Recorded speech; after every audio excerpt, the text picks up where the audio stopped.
皆さんこんにちは、リッキーでございます。今回はですね、パシフィカ112シリーズとレブスターというシリーズの聴き比べをしていきたいと思います。パシフィカって言ったらこれですよ。前の動画でも出しましたけども、新色カラーを私は2つを持っています。ソニックピンクとヴィンテージホワイト、この2つですね。そしてレブスター、ドンガラガッシャンデラッソギー、こんな感じでございます。めっちゃかっこいいですよね。このレブスターとパシフィカを徹底的に比較していきたいんですけども、まずはグレードの違い、そして仕様の違い、そして音の違い、この3つのテーマで比較していきたいと思います。はい、それではまずグレードの違いからなんですけども、パシフィカについては前僕は動画出した通り、グレードが100から、もっと言えば0から600まであります。最高が600の7万円ほどのギターになりますけども、レブスターの方なんですね。RS さんはもっとグレードの幅が広いんです。ちょっとね、さすがに覚えきれないのでまとめてきました。スマホを見ながらすいません。RSP20CR に20とかいうのめんどくさいけど、20CR22 万。これが最上位ですね、RS シリーズの。RS820CR、これ14万。RS720B13 万5千円。RS620、11万円。RS502、502T が10万円。そしてこのRS420 のギターがですね、5万8000となっており、そしてこのブラックでラメが入ったようなね、RS3203、これが4万6000となります。これが一番下位のモデルなんですね。はい、このレブスターっていうギターなんですけども、これはヤマハさんから出てるギターです。言うたら、パシフィカもレブスターもヤマハさんから出てるギターでございます。で、モーターバイク、僕あんまバイク詳しくないんですけども、モーターバイクからその着想を得たデザインとか作りになってるみたいですね。はい、それでは次はですね、仕様の違いについていろいろ比べてみようかなと思います。まず重さ。これね、明らかにレブスターの方が重いですね。ずしってくる感じです。この320も420も、大体同じぐらいかな。下手したら320の方が重いんじゃないか。これは右手と左手の腕力が違いかもしれません。で、これね、一見、レブスターの形見ると、レスポールだとか SG に似てる感じがしますよね。で、僕最初持った時に、これヘッド落ちとか大丈夫かなと思ったんですよ。だからヘッド落ちってどういうことだっていうと、SG だとよくあるんですけど、ヘッドのここが重心が重くて、立って弾く時とかもね、こうなりがちなギターってあるんですね。ただこのレブスターはもう普通ですね。もう重心がここにある感じ。もう真ん中に集まってる感じがします。で、座って弾いた時の感覚。割とここの感覚が狭いんですよね。このカーブがきついというか。だからこの太ももにこうやってふさってやった時の安定度。これ人によると思うんですね。僕太もも小さいんで、もうふくらはぎと一緒じゃねえかって言われるぐらい小さいので、スポってはまるんですけども、これ例えば太ももでかい人とかだと、ずれたりとかするかもしれません。ここは一つポイントですね。代わってこのパシフィカの方はですね、ここがゆったりな設計になっているので、非常に安定感があります。これ手放ししてもいいような。手放し自転車です。はい。で、ここ、もう全体的に軽いですね。軽いからもう軽やかに持てる。で、ネックの印象ですね。ネックをこうやって握ったり引いたりした時の感触。はい、これ RS のネックの後ろ。これは非常にツルツルした感じになっております。代わってパシフィカはネックの後ろがこうメイプルって言ってね、ツルツルとは言ってもちょっと違いますね。こっちの方がマットで、こっちの方がもうほんまにツヤツヤって感じ。この違いがあります。だから、滑りで言えばこっちの方がいいです。パシフィカの方が。で、こっちはしっかりグリップがしやすいって感じ。キュッキュッて溜まる感じがあります。もう一つ言いたいのが指板ですね。指板これどっちもローズウッドなんで黒いですけども、フレットの感覚なんですよ。これね、拡大してもらったらわかると思うんですけども、レブスター、この RS の重いね、本当に。RS の方は、このフレットの間隔が狭い。言うたらレスポールに近いんですよ、このギター。ショートスケール、ミディアムスケールとか言ったりしますけど、多分ミディアムスケールぐらいの、間隔の狭さなのかなと思います。だからこうやって横に開く系のやつとかも非常に楽だし、普通に手が小さい人とかでも楽にこうやってストレッチができるっていうギターになっております。もう非常に僕はそんなに手が大きい方じゃないんですけども、非常に弾きやすい。かつてレスポール弾いてた頃の自分を思い出せば、滑りもいいんですね。指板の上の。変わって、パシフィカの方。これはね、ザ・ストラトって感じですね。ただ RS よりはこうやって多く開かないと弾けない。だから手がね、小さい方っていうのは、どっちかといったら RS の方がおすすめなのかもしれません。その点、レブスターの方って結構、しっかりグリップがやっぱ良くて、ネックの裏とかも。でも指板を叩いた時のこの感触とかも、コリッと、カチッとはまるような弾き心地になっておりますね。非常に弾きやすい。はい、さっきから RS420 の方ばっかり弾いてるじゃないかと思われるかもしれないけど、今度はじゃあ320も触ってみましょう。これね、420よりは軽いかもしれない。ただ重心はやっぱ真ん中にあるって感じ。なんか320の方は心なしかすごい指板がフラット、どっちもフラットなのかもしれないですけど、すごくフラットで、ここ親指のこことかここネックを握った時に当たるところですね、こことかここへの当たりが420より激しい気がするんですよね。激しいって言ったらあれですけども、420はそこら辺ちょっとマイルドなんですよね。これ不思議ですね。なんかそんなにサイズ違うことないと思うんですけどね、なんかこう触った感じすごくマイルドなんですよ。さすがって言ったらあれなんですかね。こっちは割と骨に当たるなっていう感じがしますね。ただこの食いつき、これ指板をこうやってね叩いた時の食いつきはもう420と同じような感じですかね。こちらもやはりレスポールのような弾き心地はあります。RS シリーズはあとハイポジションが弾きやすいっていうのもありますね。やっぱりこら辺のねフレージングが非常にしやすい。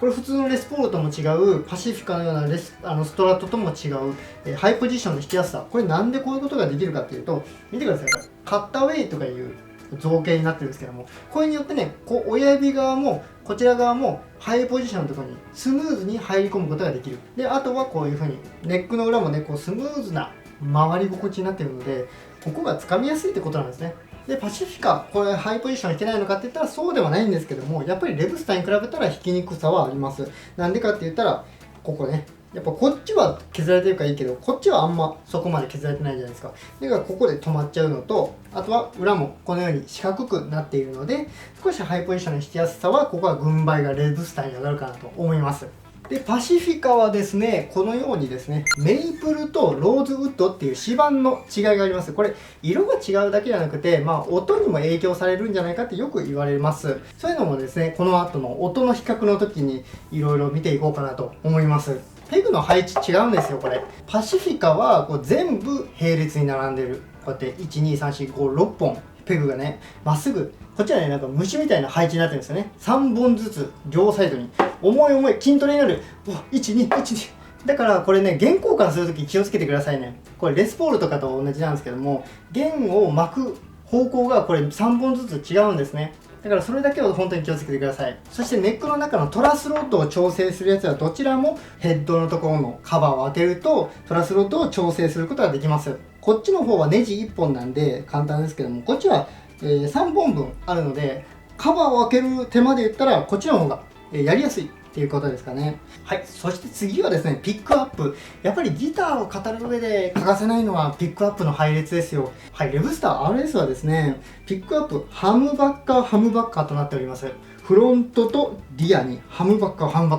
ム、HH ってやつですね。パシフィカの112シリーズっていうのは、シングル、ハム。SSH といった感じになっております。ピックアップによってね、どうやって音が違うのかっていうのも後の比較で喋ってみようかなと思います。そしてピックアップセレクター、パシフィカの方は本当にストラットと同じような感じで5ウェイです。フロント、センターとフロントのミックス、センターとリアのミックス、リア。5段階のセレクトができます。そしてボリュームのつまみとトーンのつまみ。そしてレブスターの方は非常にシンプル。ハムで、セレクターはフロントとセンターと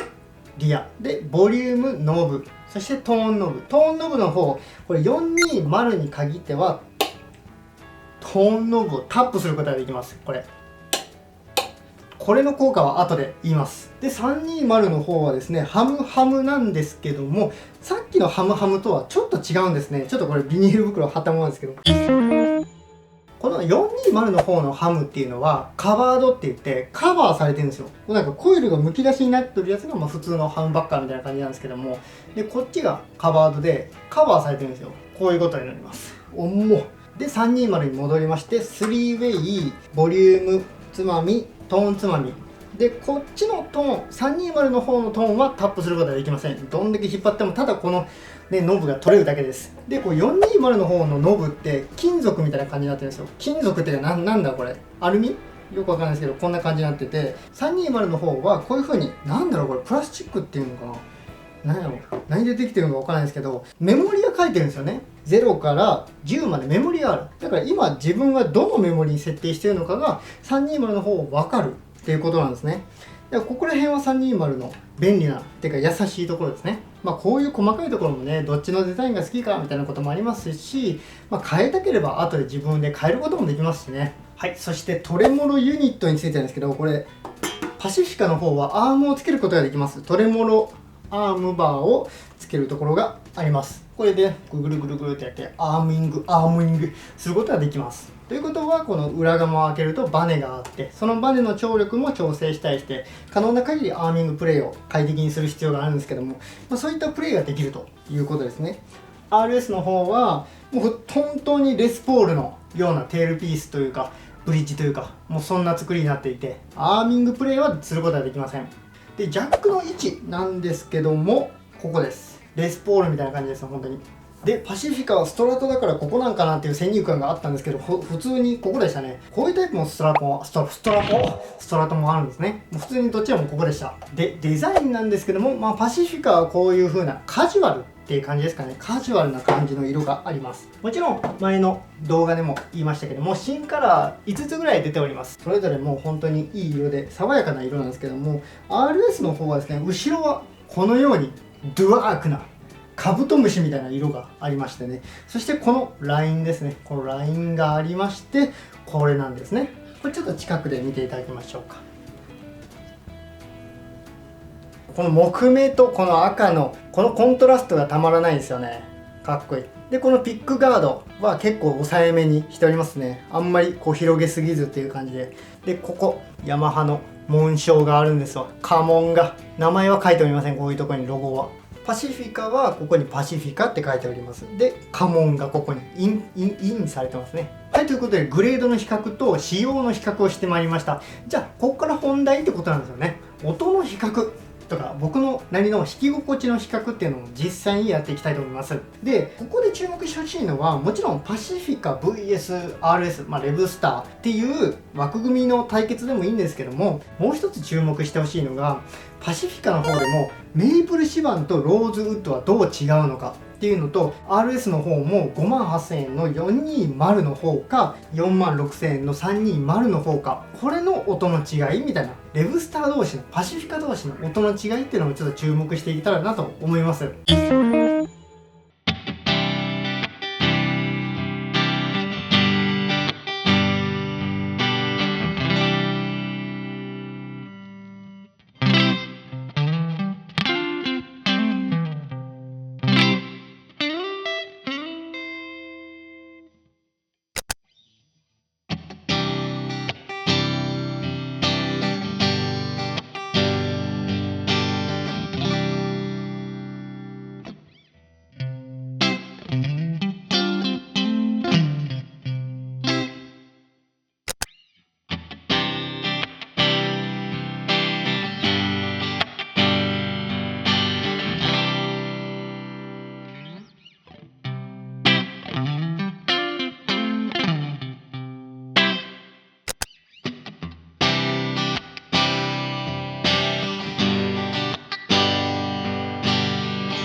は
比較してきましたけども、どうだったでしょうか。まず RS とパシフィカ、この違いって分かりました？なんか例えばパシフィカの方ってゴリゴリって感じなんですよね。クリーンも歪みもそうなんですけども、ゴリガッシャーンみたいないい感じでやんちゃな印象がありました。 RS の方はどうなのかって言ったら、ずっしーんとね、レスポールのようにずっしーんとするんだけども、こうジャリッとしてツヤがあってつゆって感じで、そしてカッティング、これハムハムなんでどうなのかなって思ってたんですけど、普通にいいですね。カリッとしたずぶといコシのあるカッティングが好きな人はたまらないと思います。これしかもね、さっきも言いましたけど、ドライスイッチって言って低音を少しカットすることができるので、これでさらにレパートリー豊富なカッティングの音ができるし、カッティングだけじゃなくてね、コードストロークとか、ここを重くしたくないなっていう時はコイルタップが普通に使えます。で、このコイルタップ結構優秀だなって思ったのが、よくあるのが、コイルタップするのはいいけどめちゃくちゃ細くなる、めちゃくちゃ音が細くなるコイルタップって見たことありません？そんなのがあるんですよ。そういうのではなくて、ほんの少し低音をカットしてくれるっていうぐらいのいい塩梅のコイルタップだなって思いました。そして次はパシフィカ同士のこの対決でございます。これ何が違うかというと、メープルシバンかローズウッドかという違いですね。この音の違い、皆さん分かりましたでしょうか？動画上ではどうなのかなとは思いますけども、僕はですね、メープルの方って結構音がパ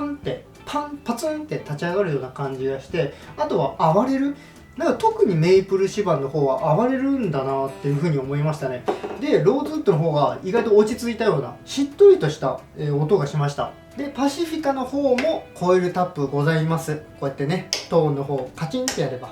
引っ張ればコイルタップすることができます。ただこのコイルタップはですね、ハムのところにしか効きません。もちろんハムのところがシングルっぽくなりますよっていう、そういうコイルタップでございます。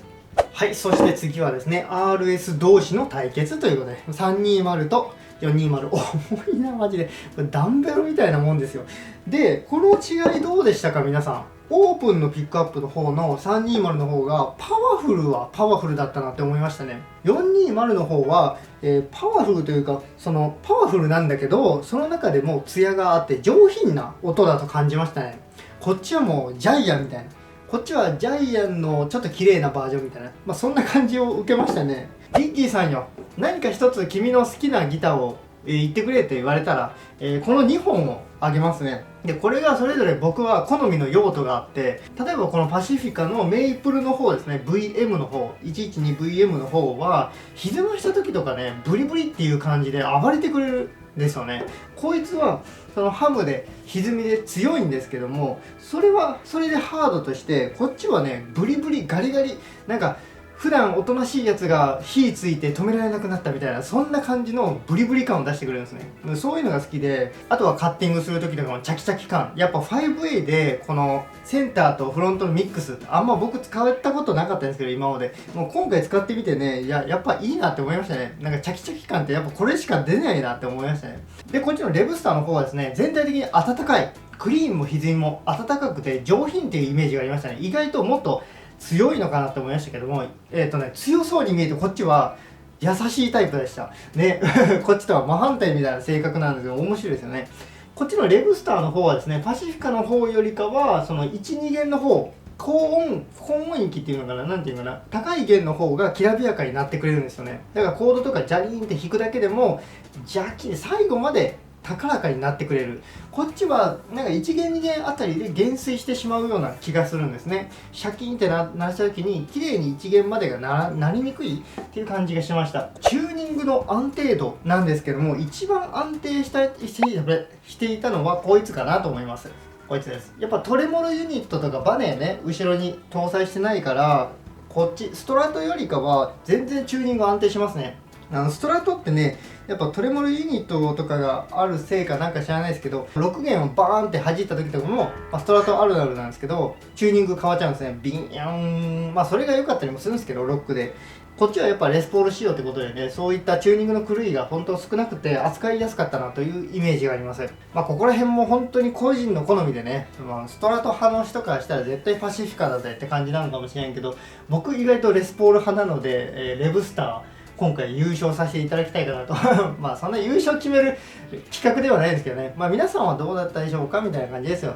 少しでも参考にしていただければと思います。はい、ということで見て聞いて比較してきたと思うんですけども、どちらかで悩んでいるという方がいましたら、もちろん予算も合わせて参考にしてみてください。それではご視聴ありがとうございました。ビッキーでございました。